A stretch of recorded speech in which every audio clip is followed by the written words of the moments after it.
Hello, everyone. Welcome. Today, I'd like to take time to discuss a very controversial subject, and that is the Prophet Mohammed, sallallahu alaihi wasallam, the Muslim prophet's marriage to Aisha radiallahu anha at the age of 6 and consummating the marriage at 9 years of age. Today, in 2024, if you told somebody that you were going to give your girl away, your daughter away for marriage at 6 years, or 9 years, or even 10 years, that would call for a lot of problems for you. Understandably so. The world has moved on. And you see, people use that metric to discuss events of 1500 years ago, right? Which is quite illogical. The world has changed quite a bit, and naturally, societal norms and customs evolve over time. So, during my interactions with both Muslims and non Muslims alike, this question comes up quite a bit. How is it that a man of honor, a man respected by both Muslims and non Muslims, could marry a 6-year old girl? So, Muslims have had answers over the years. They've had different ways of addressing this subject matter. But if you're to examine how it's been addressed over the years, people have been kind of ashamed to talk about it. And this includes scholars. So much so that some scholars have gone to the extent of disowning this hadith that talks about Aisha radiallahu anha's betrothal to the Prophet sallallahu alaihi wasallam at 6 years of age. I'll not mention these scholars by name, uh, but with all due respect, as Muslims, we respect Sahih al-Bukhari. Now, for you non-Muslims out there, there's a collection of the Prophet's sayings and his companions called the Ahadith. This is a text that contains reported sayings by the Prophet to explain the Quran. The Muslim holy book is the Quran. That is the revelation Muslims believe came directly to Prophet Mohammed sallallahu alaihi wasallam through the angel Gabriel alayhi salam from the Lord of the universe, from Allah Himself, from God. But the Hadith, on the other hand, is a report by the people that were around the Prophet at the time, his companions, his wives. They all reported on what the Prophet said because they recorded it somewhere. And then this ahadith, this collection of sayings, the ahadith, has been propagated uh, over the years in a very methodical manner. There's a science to the ahadith, like it's even numbered. You can trace. There's a chain of custody for a hadith to be sahih or to be trusted. There has to be a chain of custody all the way to the Prophet sallallahu alaihi wasallam himself. So if you start tracing it going back to the Prophet, and somewhere along the way it gets lost, we're not sure who transmitted it from who, then we discard it. We don't call that authentic. But this particular hadith in Sahih al-Bukhari, Sahih al-Bukhari is one of the most trusted sources for the for the hadith. This is it's very clear. Now, for you out there, you can go and read this for yourself. The hadith is Sahih al-Bukhari 5134. That is the number. And it says it was narrated that the Prophet sallallahu alaihi wasallam married Aisha when she was 6 years old and consummated the marriage when she was 9. It's there, it's documented. So, I mean, you could address it in two ways. You could either own up to the hadith or you could disown it, like some scholars have done, like I said earlier. But we're going to own up to the hadith. The hadith is sahih, so the chance that it was fabricated is very slim. This is right. This is correct. So we're going to work on the premise that this hadith is authentic. Now, as Muslims, you're going to address this in two ways, or you can address it in two ways. One is you don't own an explanation to anybody for the marriage of the Prophet ﷺ to Aisha. You don't. You could basically tell them that, look, this is what happened, and we take it. We're Muslims. We trust Al-Bukhari, and that's it. I have nothing to say about it. Because one, you should understand that this is God's prophet. Prophet Mohammed ﷺ is Allah's prophet. And I think the Jewish rabbis at the time proved this. We have non-Muslim historians who have written extensively about the prophet. Now, God's prophet is guided by righteous teachings from birth.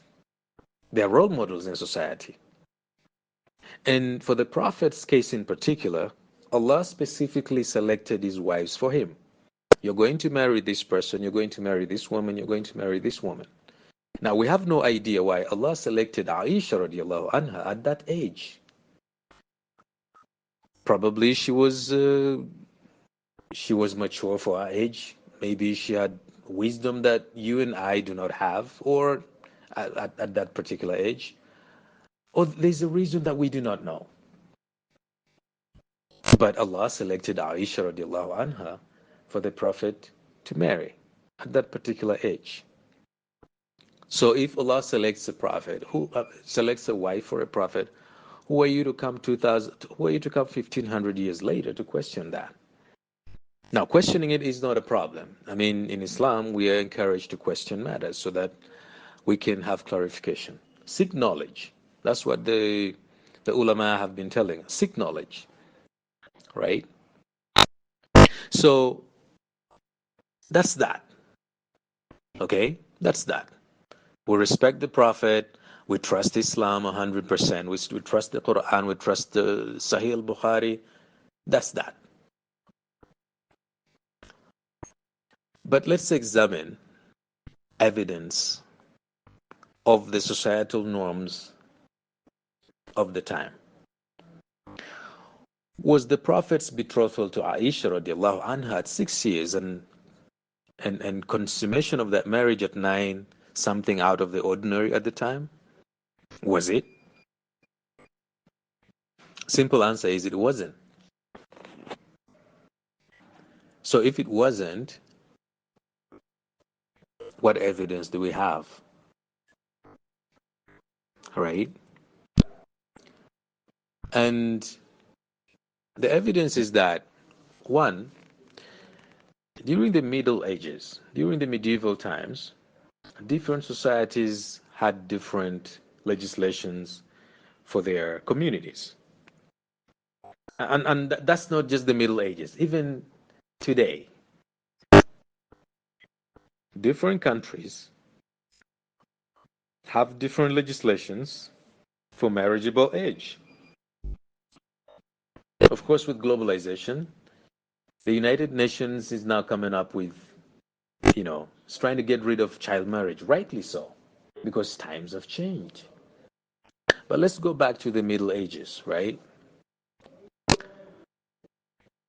If you're to open Wikipedia, if you like, just type marriageable age, Wikipedia, and you can go to the title of History and Social Attitudes, Classical Antiquity. So you had in Greece, females married as young as 14 or 16. I'm reading. And in Rome, noble women were known to marry as young as 12 years of age, whereas women in the lower social classes were more likely to marry slightly further into their teenage years. The father had the right and duty to seek a good and useful match for his children and might arrange a child's betrothal long before he or she came of age. That is, age of maturity. I'd like to repeat that. The father had the right and duty to seek a good and useful match for his children and might arrange a child's betrothal long before he or she came of age. The Romans didn't stop here. They went ahead to set this minimum age of betrothal. I'm reading again. In Roman law, age of majority varied from being 25 or as high as 30, though the age of marriage was 12 years for females and 14 years for males. And age of betrothal was 7 years for both males and females. The age of lawful consent to a marriage was 12 years for girls and 14 for boys. In Roman law, a girl could be betrothed as young as 7 years of age and then married at 12. That was Roman law. Arabia was different. But that should give you an idea that at the time this was a normal thing. Islamic law is not Roman law. Now, in Arabia, if a girl got betrothed at 6 years of age and the marriage was consummated at puberty, where is the problem here? I'll tell you where the problem is. The problem is people are using today's metric to judge what happened 1400 years ago, 14 or 1500 years ago. Why is that? That is born of ignorance, if you like.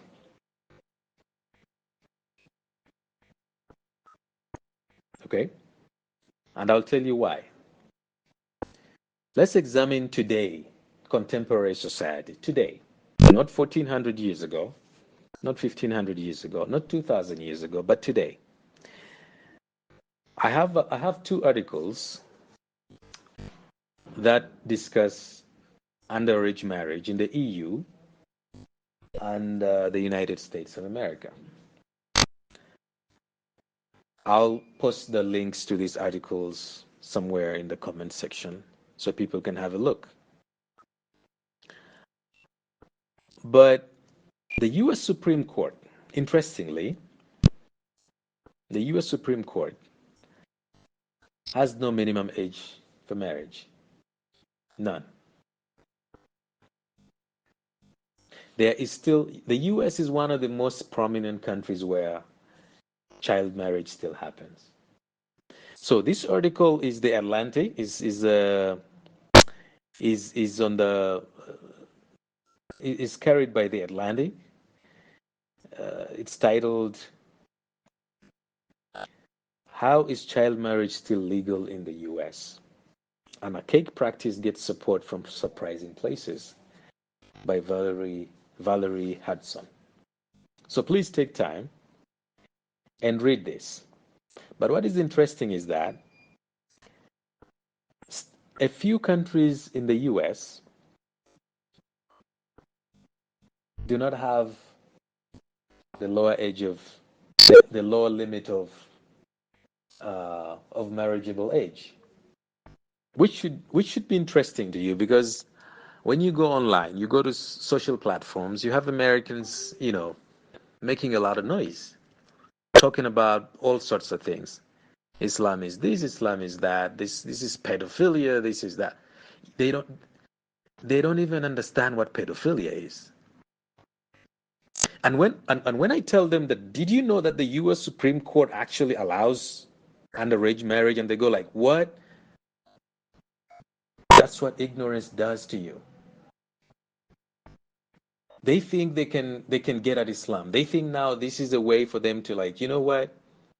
Of course they hate Islam. I'm not saying everyone hates Islam. We have genuine critics who are looking for answers.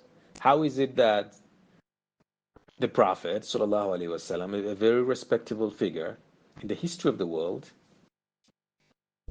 the most influential figure in the history of the world is the Prophet, sallallahu alaihi wasallam. Just Google. How could he have married? How could he have betrothed a girl at 6 and married at 9? I mean, we have genuine critics, but then we have all these ignorant people who go around, you know, trying to make Islam look bad. But Islam can look bad just because you want it to. Your own country in 2024 allows underage marriage for a good reason. The US Supreme Court is not stupid. Okay? Societal norms vary by time. But even during a particular period, you still find remnants of the previous, period in that particular time. For instance, right now, the majority age of marriage across the globe is 18 years, 16 and 18. But you're going to find girls being married at 10, at 9, at 11, at 12. What do you say about that? And and it's not even unconstitutional. That is the interesting part. That is the United States. You can read the article for yourself. How about the EU? I have another one from the EU, which says marriage with consent of a public authority or a public figure. This document is this is the European Union Agency for Fundamental Rights. So it says that in general, the CRC committee recommends setting the minimum age for marriage with and without parental consent to 18 years for both girls and boys. However, most national legislation allows children to marry at a younger age with the consent of a public authority and or the consent of their parents. This age, this lower age is mostly set at 16 years, but you have 7 member states that have not regulated any lower age for these exceptions. You have 7 countries in the EU with no minimum age for marriage. This is like the US. The US also has a few states that do not have minimum marriageable age. And for the EU, I'll mention to you these countries: Belgium, Finland, France, Greece, Ireland, Luxembourg, and Slovenia. There is no minimum age for marriage as stipulated in the legislation. Go figure.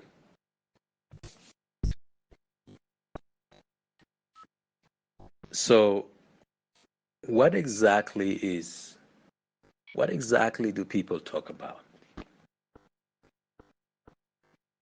when they would like? I mean, it's as if they just like to pick on Islam. So they look for. I mean, this is the easiest to go to. I mean, Islam encourages pedophilia and child marriage. Look, we're not advocating for child marriage. If you go to the Muslim world now, there's no child marriage. I mean, if there is, it's very rare. Why is that the case? Because society has changed. This is not Arabia. This is not 6th, 7th century Arabia, right? This is 2024. The girl child is going to school for years. The girl child is a pilot, is an engineer, is a surgeon, is a lawyer. They spend 20 years in school, right? I mean, guys, come on.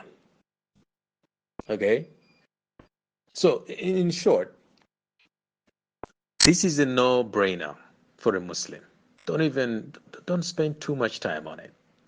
This is a very simple explanation. And the reason that there's still controversy around this subject matter is really it's ignorance. There's no way to say it. It's ignorance.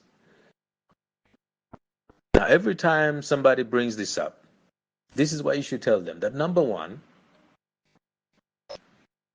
this is Allah's prophet. During their time, this was normal. Even during Roman time, it was not